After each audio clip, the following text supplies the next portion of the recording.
va parler maintenant de la personnalisation du Wi-Fi, rapidement, la sécurité à mettre en place. Mettre en place un SSID, c'est rapide. L'intégrer à un VLAN, c'est rapide. Maintenant, le but du jeu, surtout si vous faites du multiple SSID, c'est aussi de sécuriser le réseau. Si vous avez une passerelle, les réseaux IP vont communiquer entre eux, donc là, ça va peut-être pas être demandé par vos clients et c'est peut-être pas souhaité. Pour réaliser ceci, tout d'abord, on peut vite fait faire un tour sur le paramétrage par exemple du site défaut, revoir les fonctions avancées qu'on a voulu en fonction de ce que souhaite le client. Ça, c'est le paramétrage global qu'on pourra effectuer. Et après, dans Wireless Network, par exemple, on peut vérifier, on a un TP-Link 30, VLAN 10, qui m'a l'air d'être actif. Je peux vérifier si je suis connecté TP-Link 30 qui est là. Apparemment, je suis connecté. Il y a mon poste qui est connecté sur le VLAN, le TP-Link 30.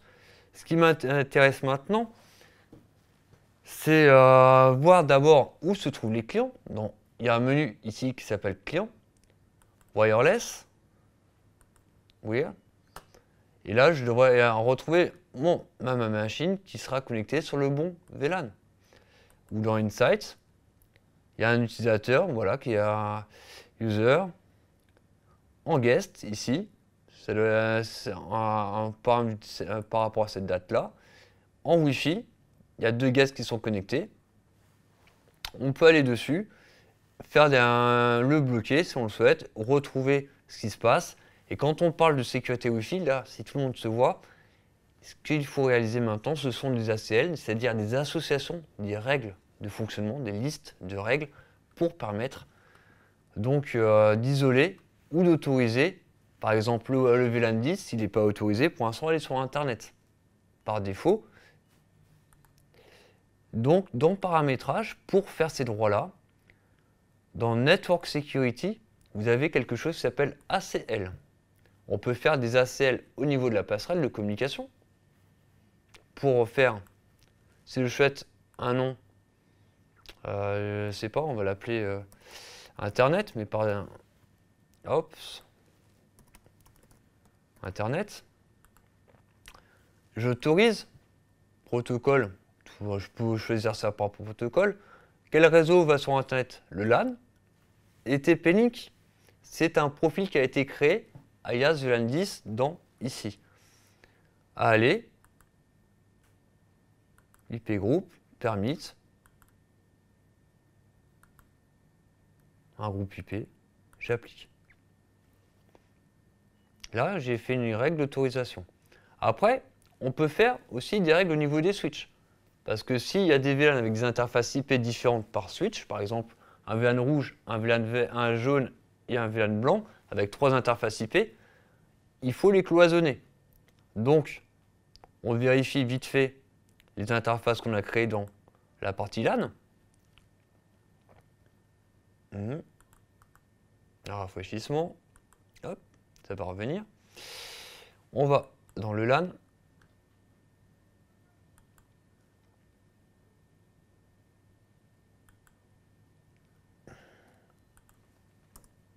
Voilà. Try.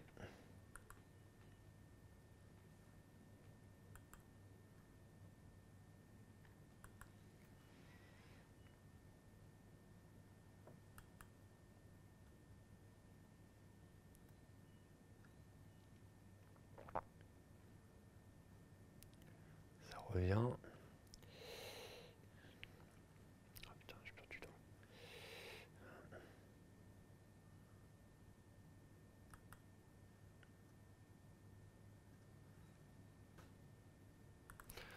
Oui, donc là, il faut vérifier donc dans partie câblée vos interfaces LAN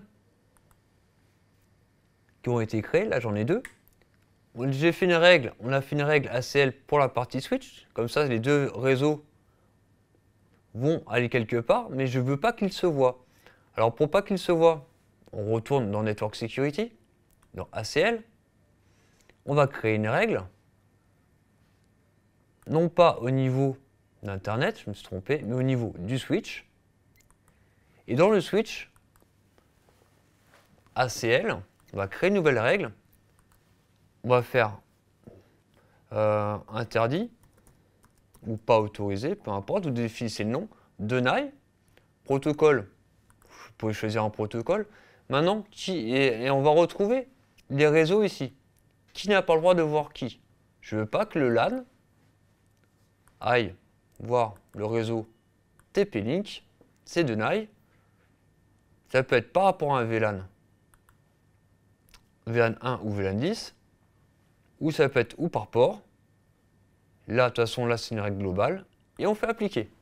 Et là, les deux réseaux ne se voient pas.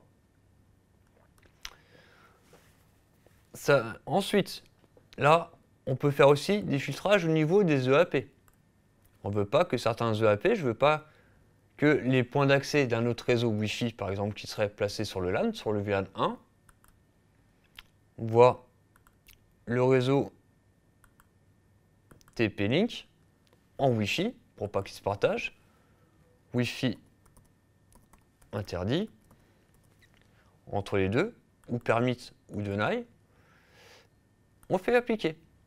Là, s'il y a deux réseaux Wi-Fi entre lui et lui différents, ou multiples SSID ou autres, les deux réseaux ne se verront pas en Wi-Fi. Ils seront segmentés.